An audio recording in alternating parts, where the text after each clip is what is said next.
इस वीडियो को पूरे लास्ट में दिखा देंगे। उससे पहले आप सबको बता दें, सोनू सूद जो कि लॉकडाउन में बहुत सारे बिहारी भाइयों का मदद किए थे, तो फाइनली बहुत दिनों से लोगों का इंतज़ार था कि सोनू सूद कब बिहार आते हैं। फाइनली आज सोनू सूद बिहार आए थे और पवन सिंह के गाने का प्रमोशन एक अलग लेवल पे किए हैं और साथ में पवन सिंह के गाने ऊपर डांस भी किए।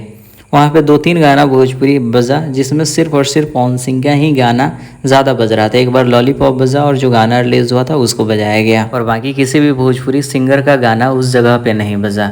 जाहिर सी बात है, आप अश्लील गाना गाएंगे तो उस जगह पे तो बजेगा नहीं। सबको पता है पवन सिंह गाने कम रिलीज़ करते हैं, लेकिन जितने भी गाने होते हैं सही बहुत अच्छे होते हैं। तो बस आज की इस छोटे से वीडियो का अपडेट यही था। सोचे आप सबके साथ शेयर करते हैं, आप सबको बताते हैं।